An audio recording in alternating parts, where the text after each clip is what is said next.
Hey everyone, I'm Rue. And I'm Brooklyn, and welcome back to the Tiger Times broadcasting from Elkins High School. On today's broadcast, we'll be covering football conditioning, a local dress drive, and concerns on next year's scheduling style.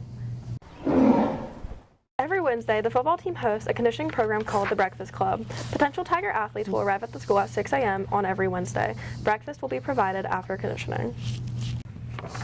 I'm here with Madeline, the founder of the Little Dress Drive. Would you like to tell us more about your organization? My organization is a small kind of nonprofit that I established last fall, and last fall I collected homecoming dresses to give to students at Elkins High School and in the Randolph County area to wear for free, since I know that homecoming dresses can be really, really expensive, and I didn't want girls to miss out on the opportunity to go to what people see as monumental moments in high school.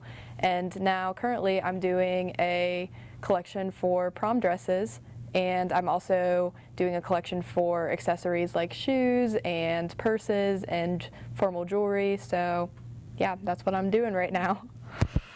Okay, I just have a couple questions for you. So what inspires you to do this?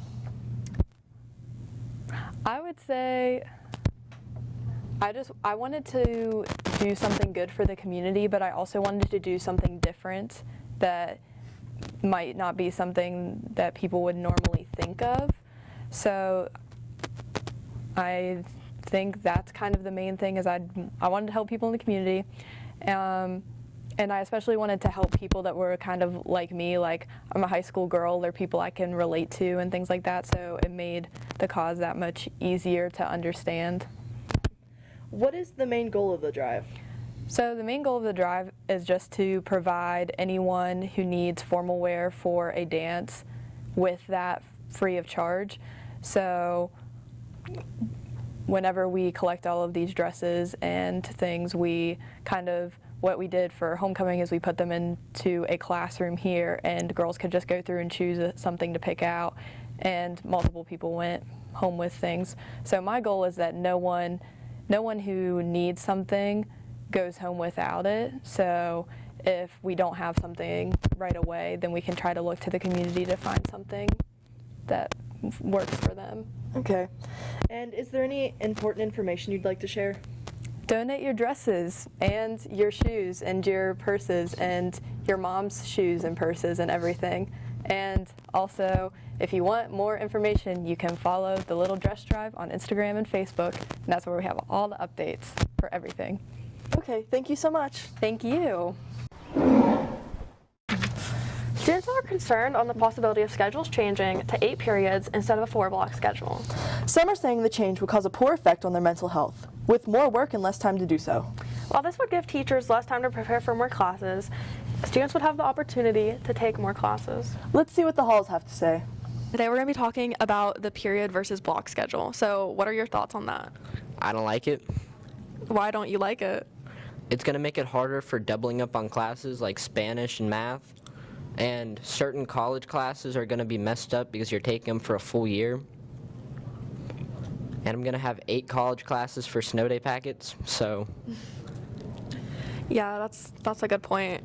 In my opinion, even though block scheduling is cheaper because it cuts the amount of jobs that are required to have a certain amount of classes required by the state, by the population of the kids, it ultimately creates a less good learning experience because you have less options about what you want to do, which sets you up like career-wise. Like you don't have as much experience, and then also having a semester-based schedule is like basically on the same wavelength of college, so it also just prepares you more to have your post-secondary education. So yeah.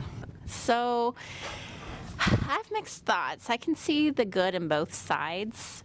I'm probably not the best person to ask about this since I could be devil's advocate for both sides, but I think that for the students it's definitely going to be more challenging if we try to fit 8 periods into the day, just because I don't think there's any students who have had 8 periods in a high school career yet.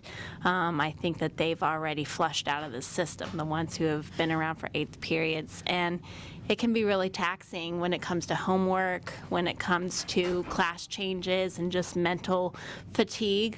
So I think it's going to be really challenging for students, definitely.